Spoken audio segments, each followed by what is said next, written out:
Welcome back to my channel. It's Curly Maria again, and today it's gonna be another vlog series. Yay! So today I'm gonna talk to you guys about my hair journey and how I came to love this hair and how you can love it too. So I'm a sophomore in college right now, soon to be a junior, but all of this basically kind of began my senior year in high school. I had never dyed my hair before, so I said, yeah, let's do it. So I dyed it like an auburn, reddish type of thing, had bangs, the good stuff, and I liked it. I actually did.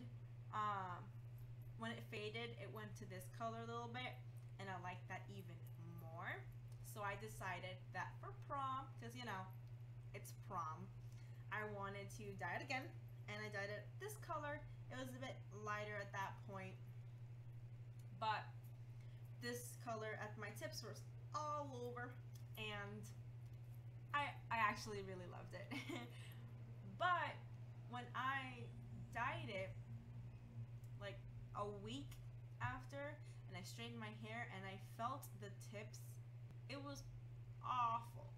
So that's when I started basically doing all my research, and apparently curly hair breaks very easily, especially my kind of curly hair. I think I'm a 3B, 3C in between, so my hair gets dry very easily with wind, just wind dry. My hair breaks easily with ponytails and all these things, so dyeing my hair was just one of the things that made it dry. So I decided that I'm going to college, it's gonna be a new me, so I'm gonna chop it. People who knew me from high school, they were very skeptical about it because they loved my big hair where they just shoved pencils in it. But I said, nah, I'm gonna cut it. And I cut it up to here.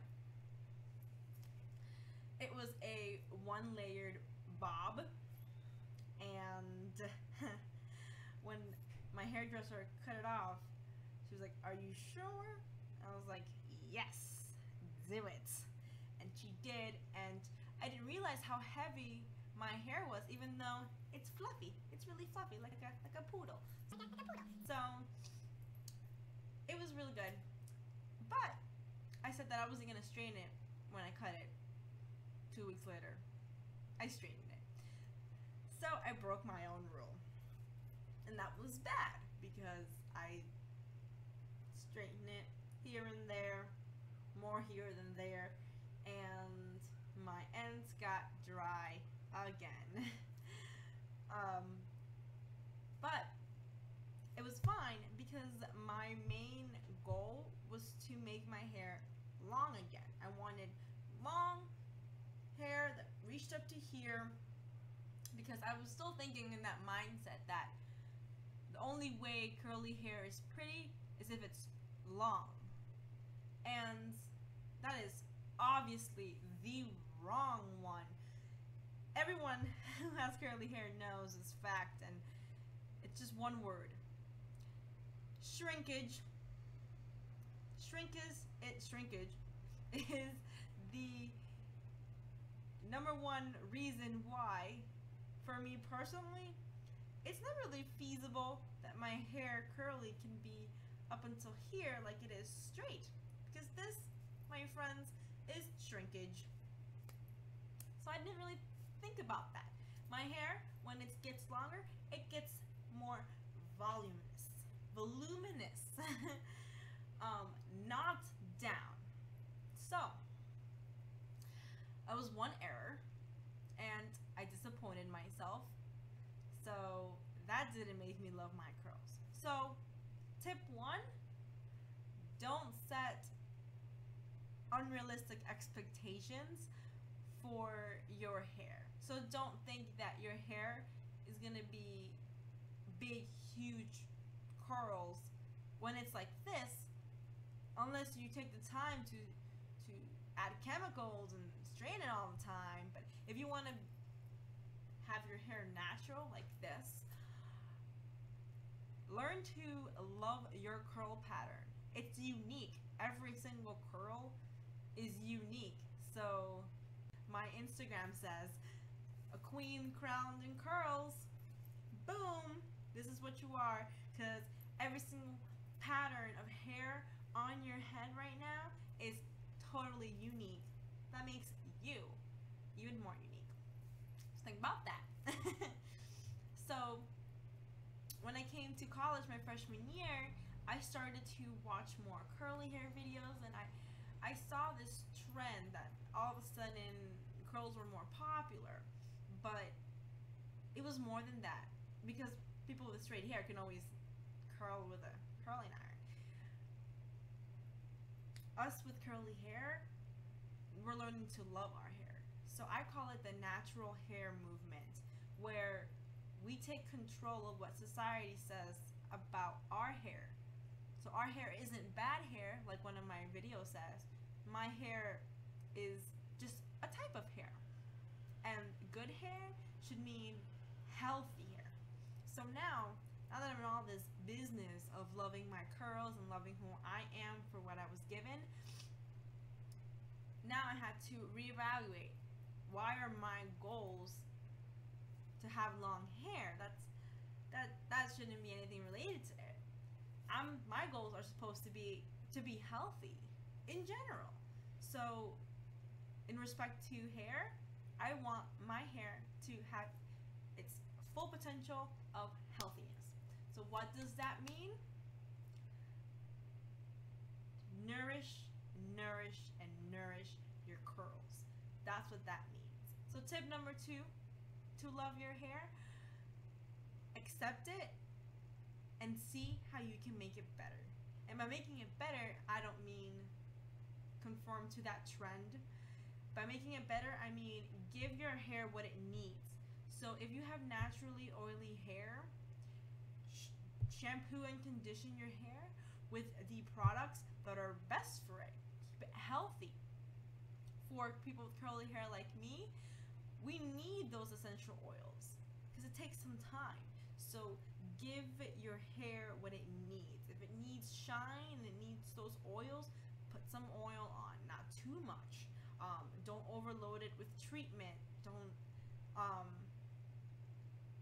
not cut it because you're afraid that it's going to get short. So things like that. So now I'm at a place where I want to define my curls. I want every single curl on my head to scream out, here I am, I'm awesome. So very soon, next week actually, I will be cutting my hair. So before I said that I had a bob with one layer, so that's kind of firing back at me because now I have this weird triangle shape where I have no volume here and all the volume down here, and all the volume down here is tying up with each other, and it's frizzy and it's just not healthy. So tip number 3, I think we're at number 3, pick a haircut for your hair that keeps your hair healthy, or it's easier to maintain healthy hair. If you're a curly like me, make sure that you're choosing wisely. So I'm going to cut my hair in high layers so the curls aren't weighed down and become waves like they are right here. They can actually be curls. And I'm probably gonna do an afro-ish look. I was very skeptical at first, but seeing other people and reading about it, I feel like, yeah, it's hair. If it's too short, it'll grow back. If it looks awesome, great. But I want my hair to have the best chance that it can have to be healthy and for me to manage it very well. So,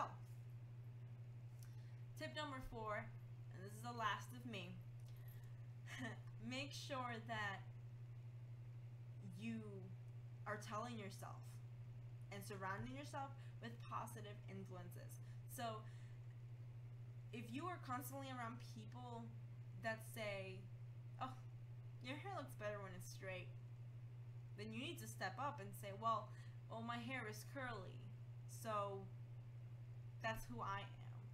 Yeah, it may sound rude to some people, but you need to tell people that it's not right to discriminate anyone against anything. And some people might not say that that's discrimination, but I know it makes me feel darn bad when someone says, oh, you're not gonna do your hair when it's curly, and I ask, what do you mean? And they say, oh, you're not gonna straighten it. This is my hair. This is how my hair looks. People with straight hair can just wash and go to a place and put a clip on, and all of a sudden they're good to go. But I have to spend 3 hours just because I want to make you happy? No. So don't let people tell you that. And when you look at yourself in the mirror, make sure that you're telling yourself that you are awesome. And this is just part of who you are. It's not the whole version. So those are not quick, but 4 tips to make sure that you love your hair. My hair journey basically has really just begun, because before I don't feel like that was genuine enough to qualify as actually loving my curls. But now, at this moment, when I have done self-reflection and look at all the things, and I'm cutting my hair, and I'm not gonna straighten it. I'm not going to straighten it because I want to be who I am authentically. So for me, part of that means that I need to love every single part of myself, and my hair, since it's so big and it calls so much of attention, and it has been part of my life essentially, it's important to me. So I need to love this too. Just my opinions. So make sure that you like my videos or comment or anything like that. I want to hear your feedback. At the end of the day, love yourself and stay curly.